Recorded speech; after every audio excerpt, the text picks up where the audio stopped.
Merhaba, Mutfağa Dair kanalıma hoş geldiniz. Evde patlıcanınız varsa mutlaka bu tarifi denemelisiniz. Videomu sonuna kadar izlemeyi, tarif hakkında yorum ve görüşlerinizi yazmayı unutmayın. Bu tarif için 2 adet patlıcan kullanacağım.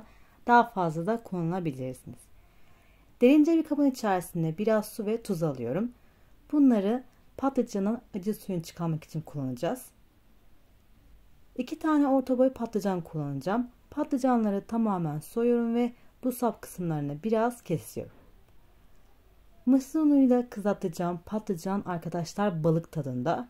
Buna patlıcan balı da deniyor. Çok lezzetli ve pratik oluyor. Sizlere kesinlikle tavsiye edeceğim tariflerden bir tanesi. Çıtır çıtır ve çok lezzetli. Sizler hangi videoyla kanalımı tanıdığınız lütfen yorum kısmına belirtmeyi unutmayın. Diğer yeni tariflerimden anında haberdar olmak için de kanalıma abone olmayı ve bildirimler zilini açmayı unutmayın.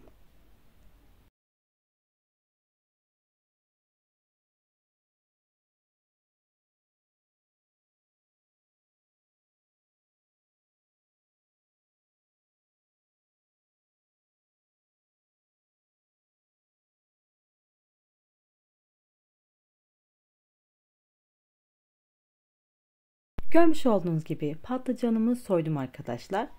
İlk olarak patlıcanımı görmüş olduğunuz gibi 3 parçaya bölüyorum ama sonuna kadar kesmiyorum.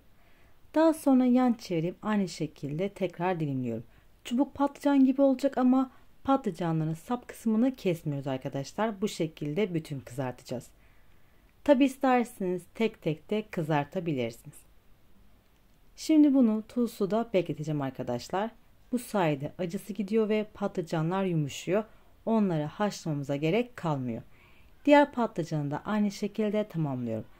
Ben bugün 2 adet patlıcan kullanıyorum. Daha fazla da kullanabilirsiniz. Patlıcanı aynı şekilde hazırlıyorum.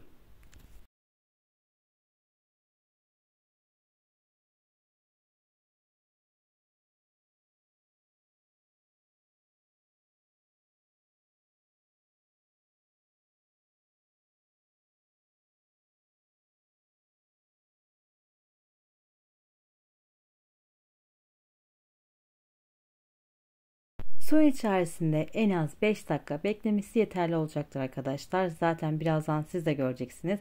Acı suyunu bırakacak. Biz de o arada sosunu hazırlayalım. 2 tane yumurtanın üzerine biraz tuz serpiştirdim ve iyi bir şekilde çırpıyorum. Daha sonra farklı bir kabın içerisinde 1 su bardağı mısır unu, biraz kırmızı toz biber ve biraz tuzu karıştırıyorum. İsterseniz sadece mısır unu ve tuzla kullanabilirsiniz. Sizler daha önce bu tarifi denediniz mi? Lütfen yorumlarda bahsetmeyi unutmayın. Ve bu karışımlar hazır. Suda beklemiş olduğum patlıcanlar görmüş olduğunuz gibi karardı. Bunları iyi bir şekilde yıkadım ve peçete yardımıyla tamamen suların gitmesini sağlıyorum. Kuru olması gerekiyor. Lütfen buraya kadar izlediysen küçük bir yorum veya kalp bırakmayı unutma. Yorumların benim için değerli ve kıymetli. Patlıcanın her tarafını önce yumurtaya, daha sonra da mısır ununu karışıma buluyorum. Her tarafı mutlaka yumurtaya bulanmalı ve mısır ununa bulanmalı arkadaşlar. Bu sayede çıtır çıtır oluyor. Daha önceden belirtmiş olduğum gibi isterseniz sap kısımlarını kesip tek tek de kızartabilirsiniz. Her tarafını mısır ununa buluyorum. Çıtır çıtır çok lezzetli bir tarif. Deneyenlerden mutlaka yorum ve görüşlerini bekliyorum. Bu işlem çok önemli arkadaşlar. Her tarafına mutlaka mısır unu gelmeli. Ve yeteri kadar mısır ununa buladım. Tavamın içerisine 1 çay bardağına yakın sıvı yağ aldım. İyi bir şekilde ısıtıyorum ve patlıcanlarımın tek tek açılana kadar bu şekilde sallıyorum ve tavamın içerisine yerleştiriyorum. Bütün parçalar yağın içerisine gelmeli arkadaşlar. Ortalama 3 ila 5 dakikanın sonunda patlıcanımı kontrol ediyorum ve ters çeviriyorum. Görmüş olduğunuz gibi çok güzel bir şekilde kızardı. Bu şekilde tekrar ayırıyorum arkadaşlar.